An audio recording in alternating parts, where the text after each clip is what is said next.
तत्वार्थ रामायण में रामम देहि शंकर भगवान जी माता पार्वती को ये कथा सुनाते हैं। विश्वामित्र ऋषि अग्नि के समान तेजस्वी थे और माता स्वयं अपनी माया से श्री राम रूप में प्रकट हुए हैं। ऐसा जानकर के वे अयोध्या जी में उनके दर्शनों के लिए आए। विश्वामित्र जी की गणना ब्राह्मण में होती थी। राज ऋषि से ये ब्रह्म ऋषि हो गए थे। गायत्री मंत्र के आचार्य हुए थे। जगत के इतिहास में एक ही उदाहरण है कि जन्मजात क्षत्रिय होने पर भी तप के प्रभाव से ये ब्रह्म ऋषि हुए। साधारणतः ऐसा निश्चय है, नियम है कि जाति मरने के बाद ही बदलती है। चाहे जितना ज्ञान बढ़े, मानव चाहे कितनी ही भक्ति करे, परंतु उससे उसकी जाति बदलती नहीं है। जाति जन्म से ही मिलती है और मरने के उपरांत ही बदलती है। सृष्टि का ऐसा ही नियम है। करेले को 2 बार 4 महीने तक खांड की चाशनी में डुबो बगर के रखोगे तो करेले में मिठास तो आएगी, परंतु करेले की कड़वाहट नहीं जाएगी। जाति धर्म जन्म से ही लागू हो जाता है और मरने के बाद ही छूटता है, नष्ट होता है। अपवाद में केवल एक विश्वामित्र का ही उदाहरण मिलता है। विश्वामित्र ऋषि के लिए भी ग्रंथों में ऐसा लिखा है कि विश्वामित्र जी क्षत्रिय के घर प्रकट तो हुए थे, परंतु ब्रह्म बीज थे। दिया हुआ प्रसादी चरवात ब्रह्म बीज से अभिमंत्रित था। इसलिए क्षत्रिय कुल में जन्मजात होते भी उनकी तीव्र इच्छा थी कि मुझे ब्राह्मण होना है, मुझे ऋषि होना है, ब्रह्म ऋषि होना है। वशिष्ठ मुझे ब्रह्म ऋषि कह करके बुलाएं। वशिष्ठ और विश्वामित्र जी की कथा वाल्मीकि रामायण में विस्तार से वर्णन हुई है। कुश राजा के वंश में गाधी नाम के विख्यात राजा हुए। विश्वामित्र जी उन्हीं के पुत्र थे। महातेजस्वी विश्वामित्र जी ने अनेक वर्षों तक पृथ्वी का शासन पालन किया। एक समय में वशिष्ठ ऋषि के आश्रम में जा पहुंचे और वहीं उन्होंने कामधेनु शबला को देखा। कामधेनु में ऐसी शक्ति होती है कि वह इच्छित पदार्थ दे सकती है। विश्वामित्र जी ने शबला का प्रभाव देखा। लोभ से इनका मन बिगड़ा। लोभ में लक्षण का लोप हो जाता है। क्षत्रिय राजाओं को गौ ब्राह्मण प्रतिपालक कहते हैं। गाय और ब्राह्मण की रक्षा करना ये क्षत्रिय का मुख्य धर्म है, परंतु विश्वामित्र जी लोभ के वश होकर के गाय और ब्राह्मण पर अत्याचार करने को तैयार हो गए। उनने वशिष्ठ ऋषि से शबला की मांग की, परंतु वशिष्ठ जी ने शबला को देने की मनाही कर दी। विश्वामित्र ने शबला को बलात् ले जाने का प्रयत्न किया। तब शबला को क्रोध आया। उसने अगणित सैन्य उत्पन्न की और विश्वामित्र की समस्त सेना का नाश कर दिया। विश्वामित्र के एक पुत्र को छोड़कर सभी पुत्रों का भी नाश कर दिया। इससे विश्वामित्र को अत्यंत खेद हुआ। हताश होकर के उन्होंने जीवित पुत्र को राज्य सौंप दिया और स्वयं वन में जाकर के तप करने लगे। उग्र तप से विश्वामित्र जी ने महादेव जी को प्रसन्न किया। महादेव जी के वरदान से उन्होंने अनेक प्रकार के शस्त्र अस्त्र तथा तद विषय ज्ञान प्राप्त किया। इस नए प्राप्त हुए शस्त्र अस्त्रों से उन्होंने वशिष्ठ ऋषि के आश्रम का विनाश किया। पीछे वशिष्ठ ऋषि को मारने गए तो वशिष्ठ जी ने अपने ब्रह्म बल से विश्वामित्र के ब्रह्मास्त्र को भी शांत कर दिया और विश्वामित्र का पराभव कर दिया। वशिष्ठ जी तो निर्वैर थे। ना तो उन्होंने विश्वामित्र की कोई हानि की, ना उन्होंने उनका कोई अनिष्ट सोचा। इन दोनों बार की हार से विश्वामित्र ने समझा कि क्षत्रिय बल व्यर्थ है, ब्रह्म बल ही सच्चा बल है। धिग बलम शक्ति बलम ब्रह्म तेजो बलम बलम। ऐसा विश्वास होने पर विश्वामित्र ने विशिष्ट ऋषि के समान ब्रह्म बल प्राप्त करने का निश्चय किया और उसके लिए अत्यंत उग्र तपश्चर्या प्रारंभ की। उनके अलौकिक तप से घबरा करके इंद्र आदि के देवताओं ने अनेक विघ्न खड़े करके तप को बारंबार भंग कराया। पहले विश्वामित्र जी काम के वशीभूत हुए। बहुत तप करने पर भी बुद्धि में से सूक्ष्म काम जल्दी जाता नहीं। काम को मारना बहुत कठिन है, परंतु विश्वामित्र जी ने दूसरी बार अति उग्र तपश्चर्या की और अंत में काम को वश में किया। तब बलवान क्रोध उनको त्रास देने लगा। काम पर विजय मिल सकती है, परंतु क्रोध पर जीत मिलनी बहुत कठिन है। काम को वशीभूत करने में अनेक ऋषि मुनि क्रोध करके अपने तप को भंग किए बैठे हैं। क्रोध है तो काम को की ही संतान, परंतु काम से वह अधिक प्रबल है।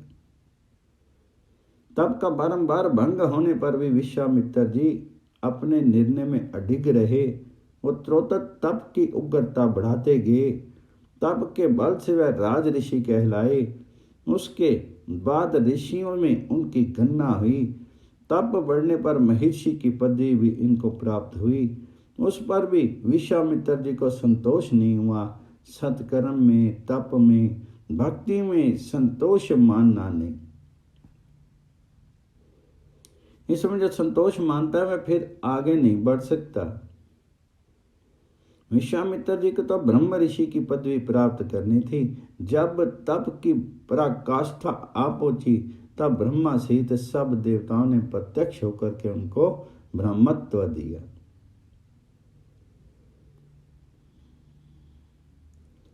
ब्रह्मा आदि के देवताओं ने कहा, हे विश्वामित्र, तुम्हारे तप से हम सब प्रसन्न हुए। तुमने अति उग्र तप किया है। तप के प्रताप से तुमको ब्रह्मत्व प्राप्त हुआ है। अब तुम ब्रह्म ऋषि होगे।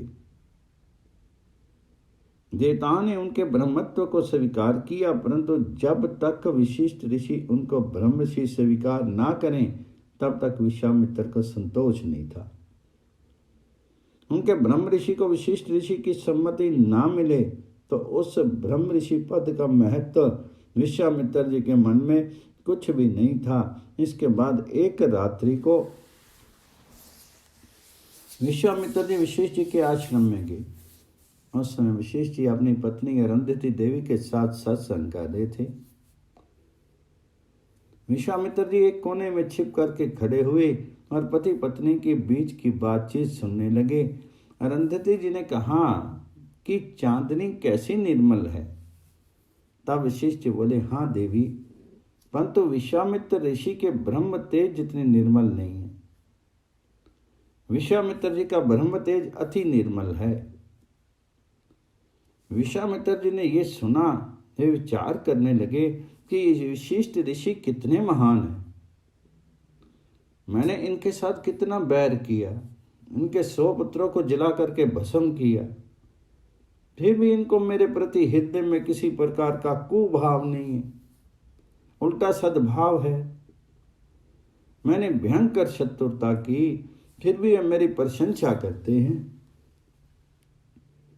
अपनी पत्नी से प्रशंसा करते हैं, और वह भी मेरे प्रोक्ष में ऐसा महान कोई भी नहीं हुआ। वशिष्ठ जी ने वैर नहीं किया। कुटिल प्रसंगों के समय भी उन्होंने स्वयं ही सब सहन कर लिया था। उन्होंने कभी किसी का बुरा नहीं किया था, ना किसी के लिए बुरे वचन कहे थे। विश्वामित्र जी ने उनको बहुत कष्ट दिया था। विश्वामित्र जी को उग्र दंड देने की शक्ति वशिष्ठ जी रखते थे, परंतु उन्होंने कभी शक्ति का उपयोग इस प्रकार नहीं किया। वशिष्ठ जी निर्वैर थे। उनका समत्व भाव स्थिर रूप से टिका रहता था। वशिष्ठ जी की ब्रह्मनिष्ठा अलौकिक थी। वे सच्चे ब्रह्म ऋषि थे। विश्वामित्र जी का हृदय नम्र हो गया। वे वशिष्ठ जी के पास दौड़ते गए और उनके चरणों में मस्तक नवाया। वशिष्ठ ऋषि ने उनको आलिंगन दिया और हंस करके कहा, पधारो ब्रह्म ऋषि। विश्वामित्र जी को अत्यंत आनंद हुआ। वशिष्ठ जी ने उनको ब्रह्म ऋषि के रूप में स्वीकार कर लिया। इसके बाद दोनों के बीच प्रगाढ़ मैत्री हो गई। विश्वामित्र जी जनकपुरी के पास सिद्ध आश्रम में रहने लगे। वहां वे अनेक यज्ञ करते थे, परंतु मरीच, सुबाहु आदि राक्षस उनके यज्ञों में विघ्न करते थे।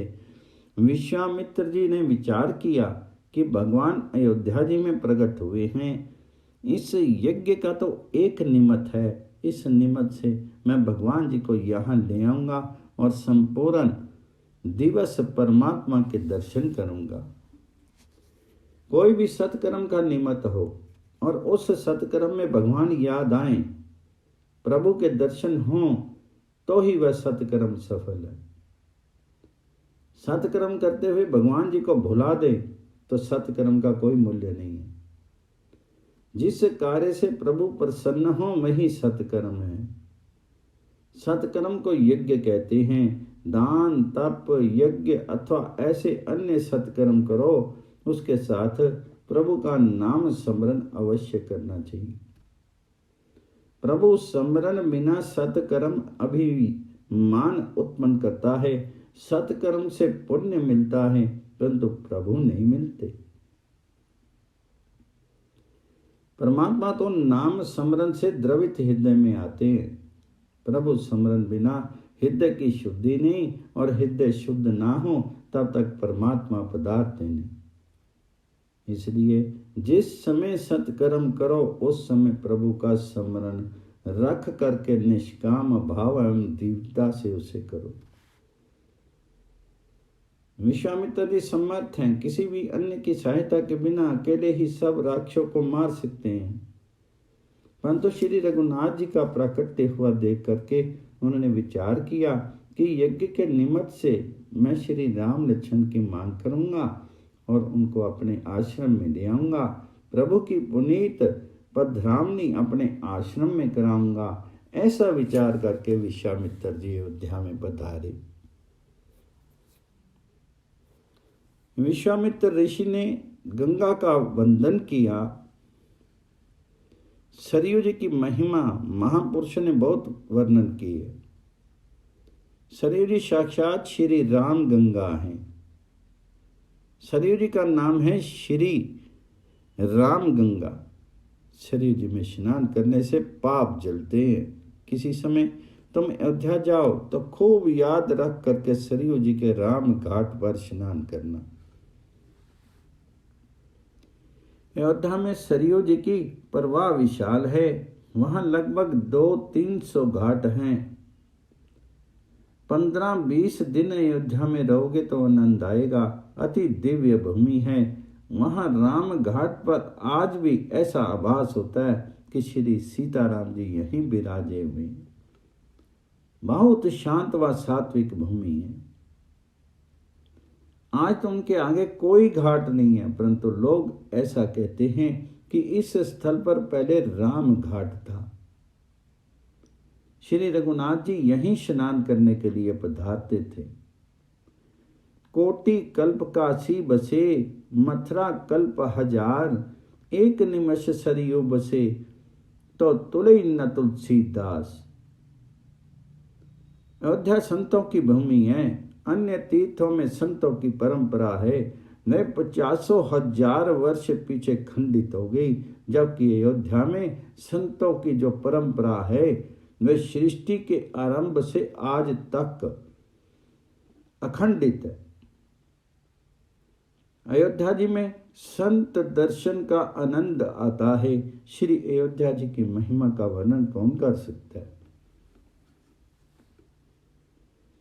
विशेष जी ने सरयू गंगा को साष्टांग वंदन करके पीछे स्नान किया। तीर्थ में सामान्य जल नहीं, तीर्थ में कुल्ला करना नहीं, साबुन लगा करके स्नान नहीं करना, तीर्थ में कपड़ा नहीं धोना, तीर्थ देव का वंदन किए बिना स्नान नहीं करना, तीर्थ में तब तक नहीं मन का मैल धोना है। शास्त्र में लिखा है कि शरीर को शुद्ध करके घर में प्रथम शरीर शुद्धि का स्नान करके पीछे तीर्थ में स्नान करना अति उत्तम है। कितने ही लोग गंगा किनारे नर्मदा किनारे जाते हैं, परंतु बहुत ठंड पड़ती हो, वर्षा पड़ती हो, तो गंगा जी को नर्मदा जी को वंदन करते नहीं, उनमें स्नान भी करते नहीं। तीर्थ में जा करके जो तीर्थ देव का वंदन नहीं करे, स्नान नहीं करे, वह तीर्थ का अपमान करता है। किसी भी तीर्थ में जाओ तो प्रथम तीर्थ देवता का वंदन करो, उनके पीछे स्नान करो, तीर्थ में उपवास करो। उपवास करने से शरीर की शुद्धि होती है। शरीर में सात्विक भाग जागृत होता है, पाप भस्म होता है। तीर्थ में भूमि पर शयन करो, धर्मशाला की खटिया पर सोवो नहीं। जिस खटिया पर किसी ने पाप किया होगा उस पर सोने से वह तुमको भी लगेगा। स्थान को पवित्र बनाओ, अपना वस्त्र बिछाओ, माला करो और पीछे सो जाओ। तीर्थ में मौज मजा मत करो, तीर्थ में केवल घूमने फिरने की भावना से मत जाओ। तीर्थ में क्रोध नहीं किया जाता, किसी की निंदा नहीं की जाती। कितने ही लोग जो तीर्थ में जाकर के पाप करते हैं। अन्य क्षेत्रे कृतं पापम तीर्थ क्षेत्रे विनश्यति, तीर्थ कृतं पापम वज्रलेपो भविष्यति। अन्यत्र किया हुआ पाप तीर्थों में जाकर के घुल जाता है, परंतु तीर्थ में जाकर जो पाप करता है उसको बहुत भारी सजा मिलती। एक एक तीर्थ में एक एक पाप छोड़ो, एक एक त्याग बढ़ाओ। परमात्मा के लिए अतिशय प्रिय वस्तु का त्याग करोगे तो परमात्मा को दया आएगी। तीर्थ में जाकर के काम क्रोध जैसे विकार छोड़ो। तीर्थ में ब्रह्मचर्य का पालन करो, सत्संग करो, तप और संयम से पवित्र होकर के भावना से तीर्थ में जाओ। अयोध्या वैराग्य भूमि है, सरयू जमुना जी का किनारा भक्ति भूमि है, वज्र भूमि प्रेम भूमि है, काशी गंगा का किनारा ज्ञान भूमि है, नर्मदा का किनारा तपोभूमि है। गंगा जी और नर्मदा जी का वाहन है मगर। श्री जमुना जी और श्री सरयू जी का वाहन है कछुआ। श्री गंगा जी नर्मदा जी ये ज्ञान स्वरूपा है। ज्ञान मोह रूपी मगर को मारता है, ज्ञान का विनाश करता है। श्री जमुना जी और सरयू जी भक्ति स्वरूपा है। इनका वाहन कछुआ अपने को स्थित पर्यज्ञ बनाता है।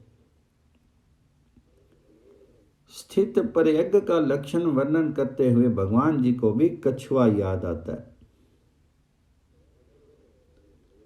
जरा भी भेसा लगा कि कछुआ एकदम अपने सब अंगों को सिकोड़ लेता है, समेट लेता है, अपने खोतर में खींच लेता है। इंद्रियों के विषय मनुष्य के लिए भय रूप हैं। जो इन विषयों में से अपनी सर्व इंद्रियों को समेट लेता है, खींच लेता है, उसकी बुद्धि स्थिर हो जाती है। सरयू जी में स्नान करके विश्वामित्र जी दशरथ राजा के दरबार में पधारे।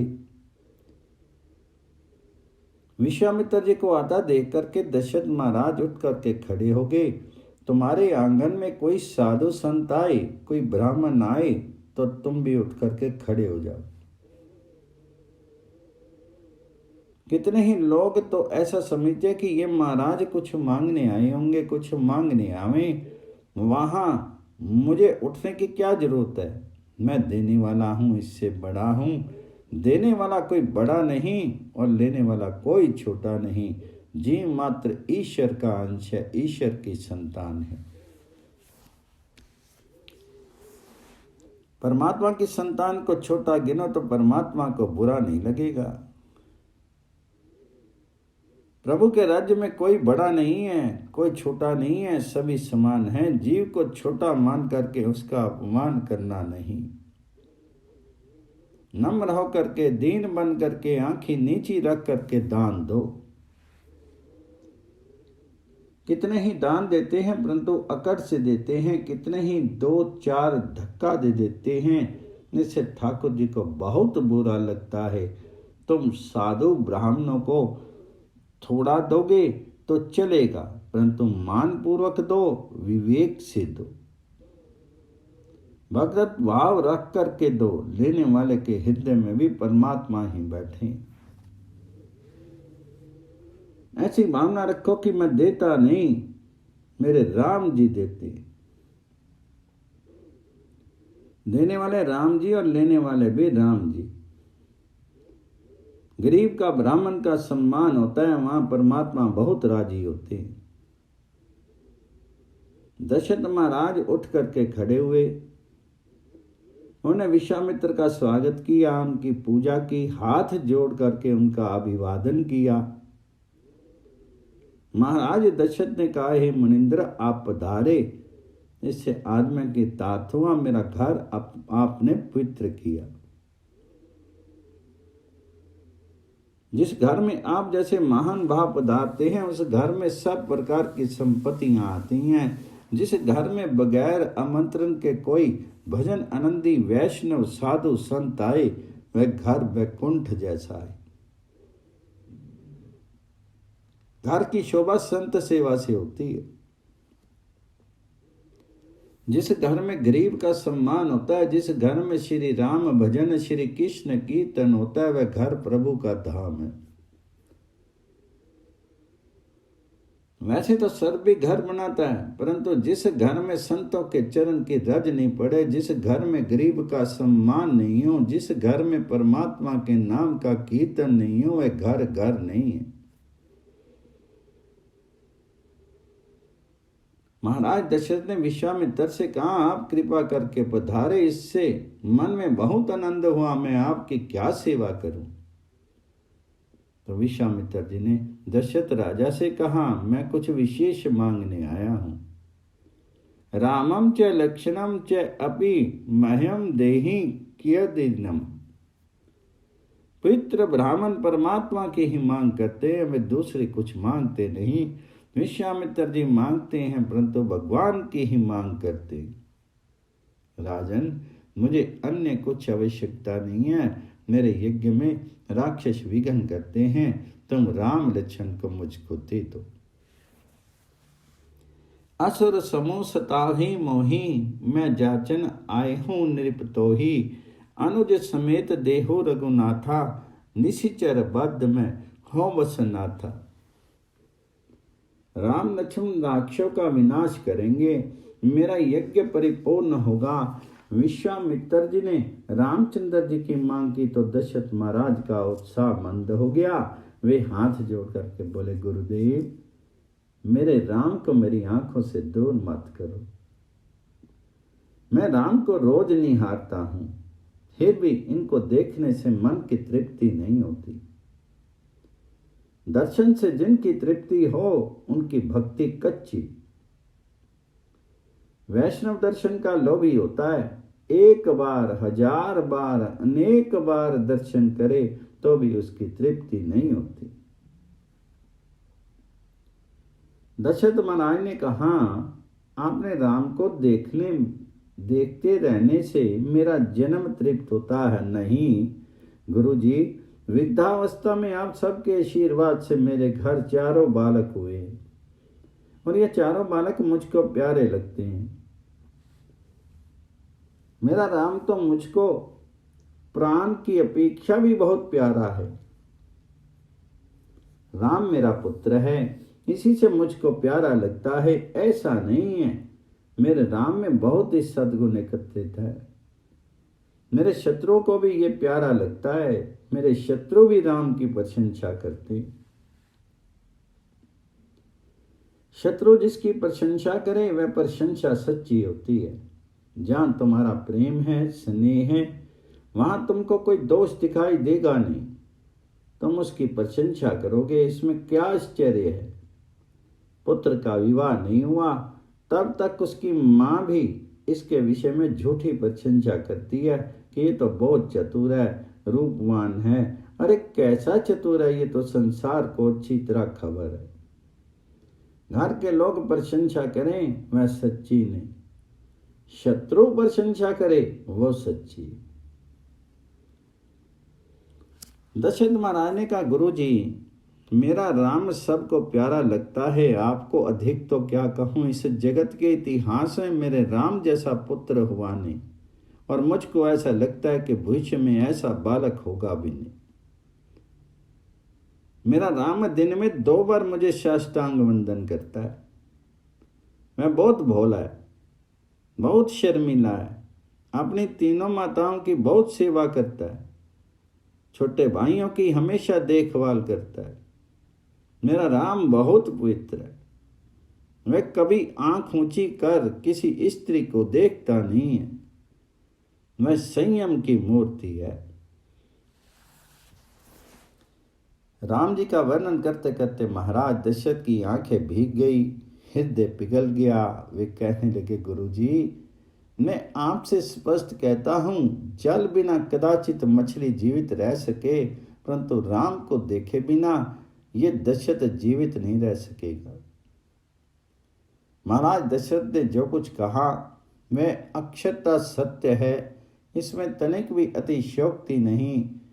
गुरु जी मैं राम का वियोग सहन नहीं कर सकता, कहो तो मैं राज्य दे दूं, कहो तो अपने प्राण दे दूं।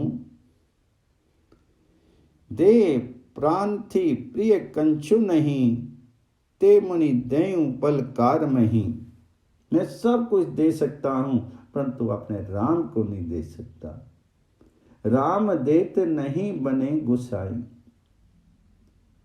मेरा जीवन राम के अधीन है। विश्वामित्र जी को आनंदाश्चर्य हुआ, राजा का कैसा शुद्ध प्रेम है। पीछे तो विश्वामित्र जी ने वशिष्ठ जी को आंख से इशारा किया, आप राजा को समझाओ तो ये मानेंगे। दशरथ जी को वशिष्ठ जी की में पूर्ण विश्वास था। दशरथ महाराज चक्रवर्ती सार्वभौम राजा थे, फिर भी वे ऐसा मानते थे कि मैं स्वतंत्र नहीं, मैं परतंत्र हूं, अपने गुरुदेव के अधीन हूं। स्वतंत्र मनुष्य का पतन करता है। तुमको सुखी होना हो तो बहुत स्वतंत्र नहीं रहो, अपने माता पिता के अधीन रहो, किसी पवित्र ब्राह्मण के अधीन रहो, किसी पवित्र संत के चरण पकड़ करके रहो और उसके अधीन रहो। महाराज दशरथ कोई भी काम करने से पहले विशिष्ट ऋषि की सलाह लेते थे। वे तपस्वी ब्राह्मण थे जिनको किसी प्रकार का स्वार्थ नहीं था, जिनकी ब्रह्म दृष्टि स्थिर हो गई थी। ऐसे विशिष्ट महर्षि की आज्ञा अनुसार दशरथ महाराज प्रत्येक कार्य करते थे। तुम भी किसी पवित्र ब्राह्मण की आज्ञा लेकर के काम करो तो सुखी रहोगे। राजा क्षत्रिय और मंत्री ब्राह्मण, अनादि काल से ये चलता आया है। राम राज्य में भी विशिष्ट गुरु जो कहते वही होता था। पवित्र स्वार्थ रहित ब्राह्मण समाज सुखी हो, ऐसे नियमों की रचना करते थे। आजकल तो कितने नियम बनाए जाते हैं, परंतु आज बनाए और आने वाले कल ही उन्हें बदलना पड़ता है। ब्राह्मनिष्ठ महर्षि वशिष्ठ एक बार जो नियम बनाते थे उसमें परिवर्तन करने की जरूरत पड़ती नहीं थी। राजा क्षत्रिय हो और मंत्री पितृ ब्राह्मण हो तो प्रजा सुखी होती है। महाराज दशरथ की निष्ठा थी कि वशिष्ठ जी को कहें वह ही मुझको करना है। वशिष्ठ जी राजा को एकांत में ले गए और समझाया, राजन विश्वामित्र जी तपस्वी ब्राह्मण हैं, वो मांगने आए हैं और तुम मना करो, ये ठीक नहीं है। उनकी सेवा करने से तो तुम्हारा पुत्र सुखी होगा। पितृ ब्राह्मण की सेवा करें तो बुद्धि सुधरे और लक्ष्मी भी मिले। कल ही राम का जन्म अक्षर मेरे हाथ में आया था, उसको देख करके मुझे विश्वास है कि इसी वर्ष अति सुंदर कन्या के साथ राम की लगन होनी है। जन्माक्षर में ऐसा योग है। मुझे लगता है कि ये विश्वामित्र जी राम को लगन कराने के लिए ही आए हैं। तुम राम को उनके साथ भेज दो, सब कुशल मंगल होगा। राजा दशरथ ने आनंदित होकर के पूछा, गुरुजी, आपको विश्वास है कि मेरे राम की लगन कराने के लिए ही विश्वामित्र जी आए हैं? तब वशिष्ठ जी ने कहा, हाँ, मुझे ऐसा ही लगता है। तब राजा ने कहा, तब तो राम को आने वाले कल नहीं आज ही भेजने को तैयार। जल्दी जल्दी मुहूर्त निकालो। गुरुजी, मेरी वृद्धावस्था है, इस कारण से मुझे भय लगता है ये शीर कब पूरा हो जाए। कुछ कहा नहीं जा सकता। मेरे राम का विवाह हो जाए, श्री सीताराम सिंहासन पर विराजे और मैं अपनी आंखों से देखूं, पीछे भले ही ये शीर पूरा हो जाए। मेरा इतना मनोरथ परमात्मा पूर्ण कर दे तो मुझे अन्य कोई अभिलाषा नहीं। वशिष्ठ जी ने कहा, राजन, तुम शिव जी की त्रिकाल पूजा करते हो, भगवान शंकर तुम्हारा मंगल करेंगे। विश्वामित्र जी मांगने आए हैं तो इनको राम लक्ष्मण दोनों भाइयों को देकर के प्रसन्न करो। राजा दशरथ सहमत हुए, परंतु राम जी में वैराग्य जागृत हुआ था। दशरथ महाराज ने विश्वामित्र जी से कहा, महाराज, राम को खुशी से तुम ले जाओ, परंतु मेरा राम बहुत उदास रहता है, प्रवृत्ति से दूर रहता है, उसे आप कुछ समझाओ। जय श्री राम जी।